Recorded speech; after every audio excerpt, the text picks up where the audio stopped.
آپ کسی جگہ کی سیکریٹری ہیں یہ بھی امانت ہے. آپ کسی جگہ کے ناظم ہیں یہ بھی امانت ہے. ہر ذمہ داری امانت ہے اور ذمہ داری کو اس کے اصول کے ساتھ ادا کرنا یہ اللہ تبارک و تعالیٰ نے حکم دیا ہے. ان اللہ یأمرکم ان تؤدوا الامانات الی اہلھا. اللہ تبارک و تعالیٰ فرما رہے ہیں, تمہیں حکم دے رہے ہیں کہ امانتوں کو ان کے اہل کے سپرد کرو, ان میں خیانت مت کرو, ذمہ داریوں کو ذمہ داری کے ساتھ ادا کرو. آج تو افسوس ہے کہ ہم سوچتے ہیں بھائی گاؤں کے پردانے مل جائے گی, موقع مل جائے گا کچھ حاصل کرنے کا, کچھ ہڑپنے کا. پہلے ہی نیت ہوتی ہے, پہلے ہی نیت کے اندر فساد ہوتا ہے. تو بتائیے بھائی خیر کا کوئی راستہ ہے؟ بتاؤ بھائی خیر کا کوئی ڈھنگ ہے؟ اگر جب پہلے ہی نیت خراب ہو جائے گی, پہلے ہی کہ بھائی میں ممبر بن جاؤں, میں پردھان بن جاؤں, میں ناظم بن جاؤں, میں فلان جگہ کا ذمہ دار بن جاؤں, اور نیت کے اندر پہلے ہی فساد ہے, تو بتاؤ بھائی کیا اللہ کی مدد رہے گی؟ مدد رہے گی کیا؟ بتاؤ بھائی پانچنے والوں. نہیں, اللہ تبارک و تعالیٰ کی مدد ہی نہیں بلکہ ہو سکتا ہے اللہ تبارک و تعالیٰ کا غضب اتر جائے. اگر خیانت کرو گے, اگر دھوکہ دو گے, اگر فساد کرو گے, ذمہ داریوں کو ذمہ داری کے طریقے سے ادا نہیں کرو گے, تو اس کا نتیجہ یہ ہوگا کہ اللہ کی طرف سے وبال اترے گا, بے برکتی آئے گی, برکت ختم ہو جائے گی. کمائی کرو گے اس میں برکت نہیں ہوگی. اجی روزانہ 1,000 روپے کما رہے ہیں لیکن پتہ ہی نہیں چلتا ہے. 1,00,000 روپے کما رہا ہے جی بچہ لیکن پتہ ہی نہیں چلتا ہے. اجی 100 بیگھے زمین ہے لیکن گھر کا خرچہ ہی پورا نہیں ہوتا ہے. کیوں نہیں ہو رہا ہے بھائیوں؟ اس کی وجہ کیا ہے؟ اس کی وجہ یہ ہے کہ ہم نے امانت داری کو چھوڑ دیا. ہم نے خیانت, جب دل کے اندر خیانت آ گئی, دھوکہ آ گیا اور لوٹ آ گیا, تو اب اس سے اللہ تبارک و تعالیٰ کی طرف سے اس کی برکت کو اٹھا لیا جاتا ہے. تو اسی لیے اللہ کے نبی علیہ الصلوۃ والسلام نے ارشاد فرمایا, لا ایمان لمن لا امانت له, کہ جس کے پاس امانت نہیں ہے اس کا کوئی ایمان نہیں, اس کا کوئی ایمان نہیں ہے. تو میرے بھائیوں بتاؤ امانت داری اختیار کرو گے کہ نہیں؟ میں زیادہ طویل وقت کے لیے نہیں آیا بلکہ صرف 1-2 بات کہنے کے لیے. میرے بھائی مولانا فرحت صاحب جو میرے خالہ زاد بڑے بھائی ہیں ماشاءاللہ, ان کی بڑی محنتیں ہیں ہمارے ساتھ بھی, مدرسے کے ساتھ بھی, اور اب ماشاءاللہ آپ کے ساتھ ان کا بڑا تعاون, بڑی سرپرستی ہے.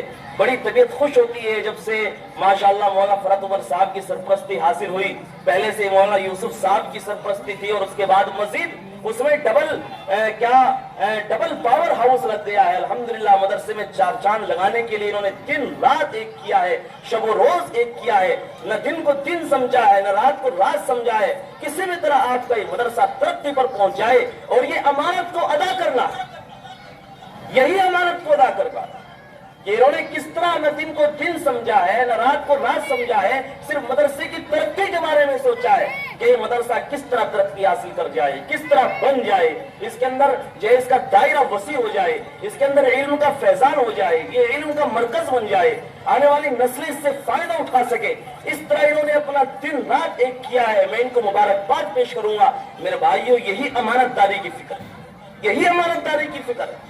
نہیں تو یہ بھی چاہ سکتے تھے بھائی پانچنے والے میرے ماموں مجھے لے آئے تو میں تو آرام سے رہنے کے لیے آیا ہوں, مجھے کیا ضرورت ہے. نہیں, انہوں نے, کیونکہ عالم ہے, عالم بھی متسلی عالم ہے, متبحر عالم ہے, اور علم کے اندر گہرائی اور گہرائی کے حامل. تو انہوں نے طے کیا کہ دن رات ایک کر کے پوری لگن, پوری تڑپ, پورے انہمام, پورے شوق اور پورے مالہ مالیہ کے ساتھ میں اس گاؤں کے اندر ایک ایسا علمی مرکز بناؤں گا جو ایک مثالی مرکز بن سکے, جس کا ایک نام روشن ہو, جس سے پانچلی کا نہیں بلکہ علاقے کا نام روشن ہو. الحمدللہ میں آپ کو مبارکباد دوں گا کہ آپ کی اس مدرسے کا نام دور دور تک جا رہا ہے, دور دور تک جا رہا ہے. مولانا یوسف صاحب نے بھی بڑی محنت کی, اور اب مولانا فرحت صاحب کے آنے کے بعد مزید اس میں 4 چاند لگ گئی. الحمدللہ ہمارے یہاں تاولی میں جو ایک مرکزی مدرسہ ہے, دارالعلوم دیوبند کے بعد جس کا نمبر آتا ہے, 2nd نمبر کا مدرسہ ہے, وہاں بھی پانچلی کا نام بہت اوپر ہے. وہاں یہاں کے پڑھنے والے بچے, یہاں کے کئی بچے ماشاءاللہ کل مفتیت کی انہوں نے سند حاصل کی آپ کے گاؤں کے, وہ سب اسی مدرسے کا فیض ہے, اصل بنیاد یہی سے. تو میں مبارکباد پیش کروں گا آپ کو بھی, اور خاص طور سے مولانا یوسف صاحب اور مولانا فرحت عالم صاحب کہ انہوں نے دن رات ایک کیا اور اس مدرسے کو ترقی پر پہنچایا, اور ترقی پر پہنچاتے علمی اعتبار سے ترقی علمی اعتبار سے زیادہ کی ہے. اور انشاءاللہ دعا کریں گے تعمیری اعتبار سے بھی ترقی ہوگی، لیکن اصل ترقی علمی ترقی ہے۔ آج علمی ترقی کا نتیجہ ہے کہ آپ کے اس مدرسے کے پڑھنے والے جو بچے تھے آج مفتی بن رہے ہیں، آج عالم بن رہے ہیں، آج محدث بن رہے ہیں، آج مفسر بن رہے ہیں، آج جگہ جگہ ان کے بیانات ہو رہے ہیں، آج جگہ جگہ ان کا فیض جاری ہے۔ یہ میرے بھائیوں یہ انہی کی برکات ہے، ان کے اساتذہ کی برکات ہے۔ مولانا یوسف صاحب دامت برکاتہم العالیہ، مولانا فرحت عمر صاحب اور اسی طرح ان کے تمام اساتذہ، میں ان کو مبارکباد پیش کروں گا اور مزید امید کریں گے کہ انشاءاللہ یہ اس گاؤں کے اندر ہی نہیں بلکہ اس علاقے میں آپ کا یہ مدرسہ ایک مثالی اور ایک زبردست نمونے کی شکل اختیار کرے گا انشاءاللہ تعالی۔ دعا ہے اللہ رب العزت سے اللہ تبارک و تعالی ہم سب کو اس ادارے سے مکمل طریقے سے فیضیاب ہونے کی توفیق عطا فرمائے۔ اصل بیان تو حضرات علماء کرام کا ہوگا، مولانا یامین صاحب جو ہم سب کے جو ہے مخدوم ہیں اور ماشاءاللہ بزرگ ہیں، وہ تشریف لا چکے ہیں، دارالعلوم دیوبند کے مبلغ اعظم ہیں، ان کا بیان ہوگا، آپ ان کا بیان غور سے سنیں اور حضرت جو بھی کہیں اس کے اوپر عمل کریں گے انشاءاللہ۔ وآخر دعوانا الحمدللہ رب العالمین۔